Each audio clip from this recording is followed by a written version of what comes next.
Elias Ward had never thought much about DNA tests. On Earth they were simple, routine affairs, mostly for health or family records. But here, in the busy corridors of Station Meridian, far from human space, everything felt bigger. The station floated like a shining jewel among the stars, filled with aliens of every shape and color. Some had smooth skin, others had scales, and some moved in ways that made Elias dizzy just to watch. Humans were rare here, often underestimated, quietly thought of as fragile. Elias liked it that way. It made life easier. He walked into the station's medical wing, holding the small container with his child's samples. His partner Lena had insisted he do this before the child's birth was fully registered. "It's just paperwork," she said, smiling. "Nothing serious." But Elias felt a strange tension. Maybe it was the station itself, the hum of engines, the distant blink of ships docking, the soft glow of stars through the thick glass walls. It felt like something bigger was waiting. The medical room was quiet, almost peaceful, with smooth walls and glowing panels. The doctor, an alien named Tvara, glanced at him with polite curiosity. Her eyes were like polished amber and her movements were precise. "You are here for a paternity confirmation," she said in a voice soft but firm. Elias nodded. "Yes, just the test. Nothing unusual." Tvara took the samples and scanned them quickly. A small machine hummed as it analyzed the DNA, checking for matches, markers, and ancestry lines. Elias tried to relax, leaning against the wall. He watched the stars outside the glass, thinking about his child, about being a father, about the small quiet life he hoped to have. Then the machine beeped differently, softly at first, then louder. Tvara frowned. "That is unusual," she said. Her voice carried a weight that made Elias stiffen. "Unusual how?" he asked, trying to keep calm. She did not answer immediately, her eyes scanning the results. The glow of the panels reflected in her eyes, sharp and bright. "I need to check this with the station's central records," she said. Elias felt a cold shiver. Nothing in his life had prepared him for anyone saying something was unusual about him.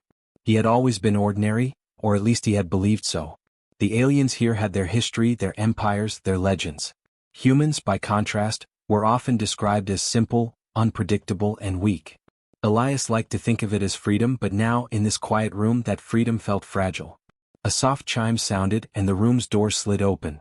A tall figure entered, human but not like Elias. His uniform was sleek and formal, with symbols Elias had never seen before. "Elias Ward?" the man asked. There was no smile, only authority. "I am here on behalf of Galactic Records. Your DNA test has triggered a classified review." Elias blinked. "Classified? I just wanted to confirm the baby." His voice trailed off. The man, whose name tag read Commander Rallis, shook his head slightly. "Not for your child. Something else. Something in your DNA is extraordinary. We need to speak in private." Elias felt his heart race. Extraordinary? He thought of all the sci-fi stories he had read, the legends about humans being small and weak. This was the opposite. Yet the thought scared him more than excited him. He had no idea what he carried, what mark was hidden in his cells. He followed the commander through the station, past open corridors where aliens passed without noticing. He noticed the subtle way other humans looked at him, curious, cautious. There were very few humans on the station and even fewer with his job. Most stayed in transport or engineering. Elias was just a logistics officer. Ordinary. Or so he thought. Finally, they reached a small observation room, lined with screens showing star maps and galactic data. Commander Rallis gestured for Elias to sit. "Your DNA," he began, "is not just human. It contains markers of a lineage we believed lost. Entirely lost." Elias frowned. "Lost? What do you mean?" Rallis sighed. "A long time ago, a great empire existed, far beyond human records. It was thought to have disappeared completely. Yet your DNA shows you are connected. Directly." Elias laughed nervously. "Connected? I don't understand. I'm just me. I live on a space station. I work." "You are more," Rallis said quietly but firmly. "Your bloodline, it is Imperial. You are the last of a family that ruled the stars. No one alive thought this possible. Until now." Elias stared. The stars outside the window seemed to shine brighter, and he felt smaller and bigger at the same time. Ordinary but extraordinary.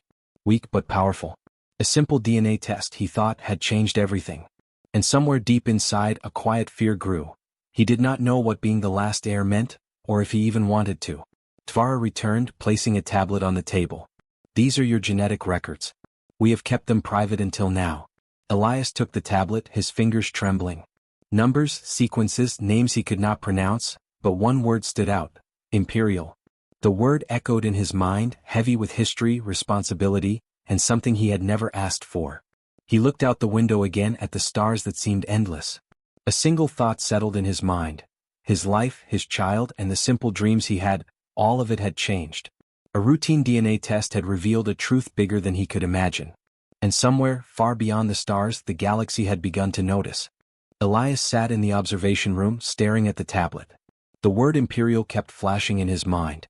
He had always known humans were ordinary. But now, suddenly he was something else. Something the galaxy had forgotten, something thought lost forever. Commander Rallis stood silently, watching him. Finally he spoke. You need to understand the importance of this. Your ancestors ruled planets, built alliances, and maintained peace across systems for thousands of years. Your bloodline is unique. You are the last heir. Elias shook his head.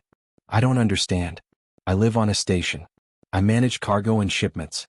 How can I be Imperial? Rallis's face was serious. Humans were never meant to be forgotten. Your people carried the last markers of the First Empire without knowing it. The galaxy believed the Empire vanished. But some of its people survived. And you are the final descendant. Elias felt a strange mix of fear and disbelief. He remembered stories from Earth, from old history lessons. They were about kings, rulers, and distant worlds, but they always seemed like myths. Now it was no myth. The evidence was inside him. In his DNA. In his very cells. Tvara spoke again, her voice calm but firm. We have checked the records. Every other possible heir is gone. You are truly alone. The galaxy is unsettled by this. Unsettled? Elias asked. Why? I haven't done anything. I'm just me. That is exactly why, Rallis said. You have not been corrupted by power, ambition, or politics. But some factions may see you as a threat. Others may try to control you. And many may not believe a human could be more than ordinary. Elias ran his hand through his hair. He felt dizzy, like the station itself was spinning. He had been a simple man with a simple life. Lena, the child, quiet days, cargo shipments. Now, suddenly, the weight of an empire, thought lost for thousands of years, rested on him. He had no idea how to carry it. Tvara placed a hand on the edge of the table. You are not expected to act yet. For now you must understand. Learn. The First Empire was not like the current galactic governments. It survived because it valued balance, ethics, and wisdom. Power alone never guided it. Elias listened, trying to imagine the galaxy ruled by humans. Humans were small, fragile, and unpredictable, or so the other species thought. Yet somehow the First Empire had survived. Somehow his ancestors had held it together. And now the responsibility, the legacy, was in him. Why me? Elias asked quietly. Why now? Because your DNA contains the final link, Rallis said. It was dormant, hidden for centuries. Humans were underestimated, ignored. Your people survived in hiding, adapting without recognition. And now the galaxy needs someone capable of guiding, uniting, and leading. Elias's mind raced. Guide the galaxy? What? He had never held a position like that, never dreamed of ruling anything beyond his small section of the station. He was ordinary. He was human. And yet, the truth in his DNA could not be ignored. Suddenly the room's panels shifted, and a holographic display appeared. Maps of distant planets, trade routes, and ancient battlefields flickered in blue light. Elias watched in awe. Some of the worlds were thriving, others abandoned. These are the Empire's systems? He asked. Yes, Rallis said. They are scattered, unprotected, and without leadership. Many species will fight for control if a strong heir does not appear. You are that heir whether you want it or not. Elias sank into the chair, his mind spinning. He thought of Lena, of the child. Could he leave them? Could he raise a family while carrying the weight of the galaxy? And yet he felt a strange stirring inside him, a sense of purpose, of destiny, of something greater than himself. Tvara stepped closer. You have time to decide how you will act. The Empire is not forced upon you. But you must prepare. Learn the history, understand the responsibilities, and discover what your ancestors achieved. Only then can you decide your path. Elias nodded slowly. I need to know everything. I need to understand who I am, what this bloodline means, and if I can even do this. Commander Rallis gave a small, approving nod. That is the right beginning. Every great leader begins by learning, not by demanding. Elias turned back to the holograms. He saw planets full of life, systems with complicated histories, species he had never dreamed of meeting. And he felt both fear and excitement. Fear because he did not know if he could live up to the legacy. Excitement because for the first time he realized humans had a power others had ignored for centuries. A power to survive, adapt, and perhaps, lead. He thought of his child, of small hands and quiet laughter. Perhaps, in some way, this tiny life was the bridge between the ordinary and the extraordinary. Perhaps the future of humans and of the galaxy depended on choices made not with weapons or domination, but with wisdom, care, and humanity. Elias took a deep breath. The stars outside the window seemed brighter now, more alive, more infinite. Somewhere, far across the galaxy, the empire that had once ruled with balance and ethics had left its final heir. And that heir was human. For the first time, Elias felt the weight not as a burden but as a possibility. He did not know the future. He did not know what challenges awaited. But he understood one thing clearly: the galaxy had underestimated humans for far too long. And now the story was just beginning. Elias left the observation room feeling restless. The weight of the revelation pressed on him like gravity. Every step through the station's corridors felt heavier than before. He passed aliens bustling about in their daily routines. Some glanced at him with curiosity, others with polite indifference. But he sensed something in the way the station seemed quieter when he walked by. Something had changed. He found Lena in their small quarters, sitting on a metal bench, reading a data pad. Her face lit up when she saw him, but he noticed a shadow of worry in her eyes. "You've been gone for hours," she said softly. "What's wrong?" Elias sat beside her, taking her hand. "I'm not who I thought I was." He told her everything: the DNA test, Commander Rallis, the bloodline, the Empire. Lena listened quietly, her fingers tightening around his. "You're scared," she said finally. "And you should be. All of this is huge. But you're still you, Elias. You're still human." He nodded, trying to absorb her words. Being human, he realized, was not simple anymore. It carried weight, responsibility, and the eyes of a galaxy he had never wanted to notice him. That night, sleep came poorly. Images of distant planets, unknown species, and long-forgotten empires filled his dreams. He imagined leaders who made decisions that could change entire star systems. He imagined humans, small and fragile, holding power in a galaxy that had never taken them seriously. And somewhere deep inside, a quiet pride began to grow. The next morning, Commander Rallis returned. "The galaxy has noticed," he said plainly. "The moment your status became known, tensions rose. Some factions see a human heir as a threat. Others see an opportunity. Either way, you cannot remain hidden much longer." Elias swallowed hard. "Hidden? I'm just me. I haven't asked for this. I don't want this." "Perhaps," Rallis said, "but some things choose you whether you want them or not. The Empire's systems are fragile. Without leadership, conflicts will erupt. Alliances will break. You are the last chance for balance." Elias felt a rush of panic. He had always been careful, calm, and ordinary. Now, the galaxy demanded extraordinary. He thought of humans on the station. Rare, quiet, underestimated. And suddenly he realized something. Humans survived not by brute strength, but by adaptability, by learning, by thinking beyond immediate gain. Maybe that was why he had been chosen. Days passed and the station's usual calm was gone. Delegates arrived from other worlds. Some polite, some cautious, some openly curious. They came to see the human who carried the lost Imperial bloodline. Many expected arrogance, power-hungry ambition, or weakness. Elias offered none of it. He spoke simply, honestly, and with care. Every question he answered slowly, thoughtfully. Every request he received was met with reason, not fear. A representative from the aquatic planet of Sereth approached him one day. "Human," she said, her voice bubbling like water, "we doubt you have the skill to lead. Your species is new, fragile. Why should we follow you?" Elias looked at her, calm. "I do not ask for your fear or your obedience. I ask for understanding. I have not ruled before.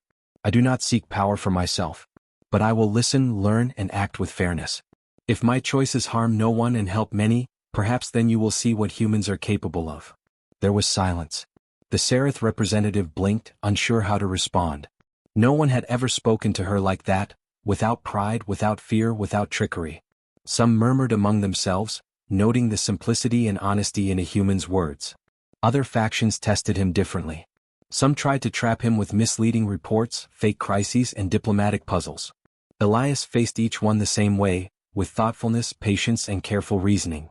He made no promises he could not keep. He listened more than he spoke. He acted only when necessary and always with fairness. Slowly, rumors began to spread across the station. The human heir was not weak, nor easily manipulated. Aliens who once dismissed humans as insignificant began to wonder. Perhaps humans could survive more than the legends said. Perhaps they could lead. One evening, Elias returned to his quarters exhausted. Lena greeted him, concern in her eyes. "You're changing," she said softly. "Not in who you are, but in what you carry." Elias smiled faintly. "I'm learning," he admitted. "I'm realizing, humans are underestimated because no one notices what we survive. We adapt. We think. We care. And maybe that is our strength." He looked out at the stars beyond the station, bright and endless. Somewhere out there, planets were waiting. Some were in peace, some on the edge of conflict. All of them depended on choices yet to be made. He felt small, human, fragile, and yet somehow ready. That night, he dreamed of the Empire not as it was, but as it could be, guided not by fear but by understanding, not by conquest but by wisdom. He dreamed of humans among the stars, no longer underestimated, quietly shaping the galaxy with their resilience and their hearts. For the first time, Elias understood. The galaxy feared what it did not understand. And humans were capable of things no one expected. And somewhere deep inside he felt the spark of hope, a spark that could grow into something far greater than a single life, a single station, or even a single empire. The galaxy was watching. And for the first time humanity was ready to answer. Elias woke to the soft hum of the station, the stars glowing through the thick glass windows. Today was different. Today he would face the trial that could decide whether he would be accepted as the last heir of the lost empire. He had learned much about diplomacy, patience, and strategy, but nothing could fully prepare him for what awaited. Commander Rallis met him at the entrance to the central chamber. "The trial is not about fighting," Rallis explained. "It is about judgment, wisdom, and the choices you make under pressure. It is how the first empire chose its leaders. Violence has no place here, only understanding." Elias nodded, though his stomach tightened. He had expected many things, but the thought of a test so important made him nervous. He felt the weight of history pressing down on him. Generations of leaders, decisions that shaped galaxies, and now, in some strange way, it was all on him. Inside the chamber, the walls shimmered with holographic projections. Planets rotated, trade routes crossed, and populations grew or declined depending on choices made by unseen leaders. The trial was a simulation, but it felt real. Elias knew each decision would matter, even here. The first scenario appeared, a planet on the edge of famine. Crops had failed and the inhabitants were hungry. 2 neighboring systems offered aid, but only one could help without risking war. The choice was simple in words but complicated in consequence. Elias studied the projections. He could send the larger system's aid and risk angering the smaller one, or the smaller system and face instability elsewhere. He thought of humans on Earth, how they survived by cooperation, adaptation, and thinking ahead. Carefully he balanced the aid, distributing it in a way that ensured everyone received help, and the risk of conflict was minimized. The simulation flickered. The decision was accepted. The second scenario was more difficult. 2 planets had a long history of rivalry and tensions were high. A rebellion threatened to break the fragile alliance. Some advisors in the simulation suggested harsh punishment, others whispered about trickery. Elias remembered the lessons he had learned walking through the station, talking to aliens, observing how humans solved problems quietly, with fairness. He spoke slowly, choosing words that the simulation could understand. He proposed dialogue, exchange, and shared responsibility. The rebellion's root causes were addressed and tensions eased without bloodshed. The simulation paused, then moved forward. Again his choices were accepted. Hours passed. Each scenario tested different skills: diplomacy, ethics, resource management, and leadership. Some seemed impossible. A crisis that could destroy a planet appeared, and Elias hesitated. Panic rose in his chest. But he remembered Lena's words: humans survive by thinking, by caring, by choosing what is right, not what is easiest. Carefully he made a decision that balanced risk and protection. The simulation accepted it. As the final scenario appeared, Elias realized the trial had changed him. He was no longer the simple logistics officer walking through the station corridors. He was a human, small and underestimated, facing the weight of a lost empire. The last scenario was the most difficult, an entire system on the brink of collapse. Leadership was needed immediately. A wrong move could destroy thousands of lives. Elias closed his eyes and took a deep breath. He remembered every lesson, every choice, every quiet moment observing life on the station. He remembered how humans survived. By adapting, by thinking, by caring for others. He made his decisions calmly, logically, and with empathy. He did not seek glory. He did not seek control. He sought only to save lives and maintain balance. When the simulation ended, the room was silent. Holographic projections faded. Commander Rallis stepped forward, eyes bright. "Elias Ward," he said slowly, "you have passed the trial. Not because you are strong or cunning or ambitious, but because you are human. You have shown wisdom, restraint, and understanding. These are the qualities the First Empire valued most." Elias felt a strange warmth in his chest. Relief, yes, but also pride. Not pride in himself, but pride in humanity. Humans had been underestimated, ignored, dismissed as fragile and weak. And yet, here he was, proving that humans could hold power without corruption, could guide without cruelty, could lead without fear. Tvara approached him, smiling softly. "You do not have to take the throne," she said. "But the galaxy recognizes your ability. You have earned the right to lead and to shape the future." Elias shook his head slowly. "I do not want power for myself. I want to protect, to guide, and to ensure the galaxy is fair and balanced. That is all I ask. Humans do not need to rule to matter. They need to act with wisdom when it counts." Rallis nodded. "Then you have already shown the greatest strength of all, the courage to lead with your heart, not your ambition. That is why you are the last heir." Elias returned to his quarters that evening, exhausted but content. Lena greeted him with a quiet smile. "Did you do it?" she asked. "I did," Elias replied. "But it was not just me. It was everything humans represent: resilience, intelligence, empathy. That is why I passed." He looked out the window at the stars beyond the station, imagining the planets and systems that depended on thoughtful decisions, not weapons or fear. Somewhere out there, civilizations watched and waited, unsure if humanity could rise to the challenge. And Elias, the last heir of a lost empire, felt ready. For the first time he understood the truth. Humans were underestimated, yes, but not powerless. They were patient, creative, and strong in ways the galaxy had never measured. The trial had proven one thing beyond doubt. The galaxy had forgotten the quiet power of humanity. Elias smiled, thinking of his child. Perhaps one day humans would not just survive among the stars, they would shape them not with force but with wisdom. And he, the last heir, would be the first to show the galaxy what humans were truly capable of. The stars outside shimmered like a promise. The Empire was not gone. It had been waiting. And now it had a human to guide it. Elias woke early, the soft glow of the stars filling his small quarters. He felt a sense of calm he had not known since the DNA test revealed his extraordinary heritage. The trial was over. The galaxy had acknowledged him as the last heir of a lost empire. Yet power did not call to him. The thought of ruling, of commanding fleets or issuing decrees, felt strange and uncomfortable. What mattered most was the life he had built, Lena, his child, and the quiet humanity that had carried him this far. Commander Rallis arrived at his door just as Elias was preparing to leave. "The galaxy awaits your decision," he said. "You have proven yourself capable, but the systems are in flux.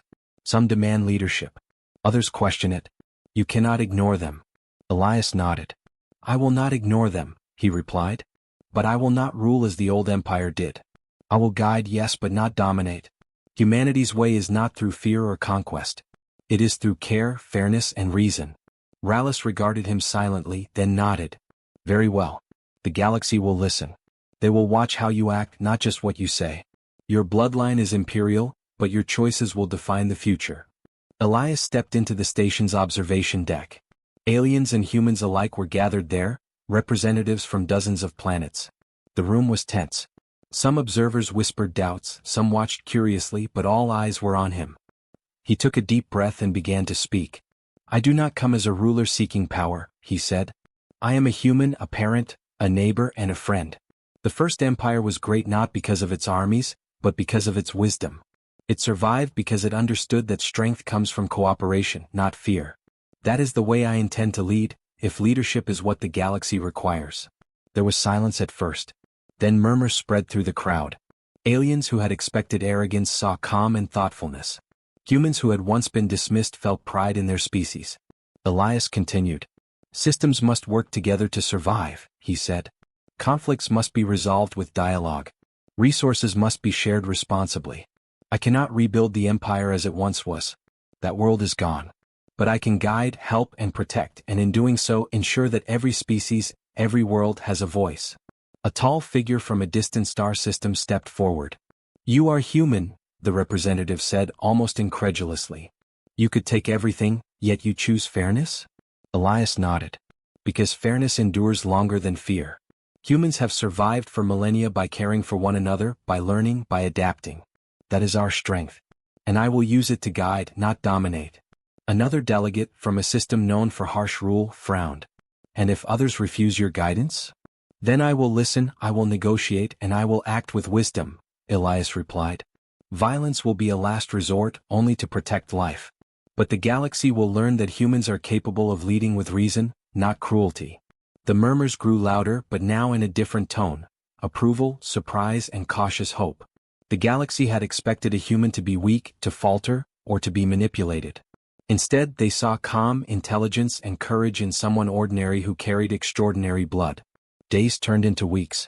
Elias traveled between systems, mediating disputes, offering guidance, and showing the galaxy what humans were capable of. He did not take thrones or crowns. He did not demand loyalty. He simply acted with fairness, with wisdom, and with humanity. Slowly, systems that had been at odds began to cooperate. Alliances formed, old conflicts were resolved, and the galaxy began to stabilize. Back on Station Meridian, Elias returned to his family each night. He watched his child grow, laughed with Lena, and marveled at the small moments that made life worth living. He realized that leadership was not about ruling, it was about protecting, guiding, and making choices that honored life. Humans, he thought, had survived because they valued these things, and now the galaxy was learning the same lesson. One evening he stood at the observation deck, looking out at the stars. The galaxy seemed alive in a way it had never felt before. Planets sparkled like gems, and ships moved calmly between systems. For the first time, humans were seen not as fragile or insignificant, but as a species capable of shaping the galaxy, not through violence but through intelligence, empathy, and perseverance. He placed a hand on his child's shoulder. One day, he said softly, you will live in a galaxy that understands humans. You will see that our strength is not in our size or power, but in our hearts, our minds, and our choices. And maybe someday someone else will carry this forward. Lena smiled, resting her head against his shoulder. You've changed the galaxy, Elias. Quietly but forever. Elias looked out again. He felt the same spark he had when the DNA test revealed his heritage. But now it was not a spark of fear or doubt, it was hope. Humanity had been underestimated for too long, and now, finally, they had a place among the stars.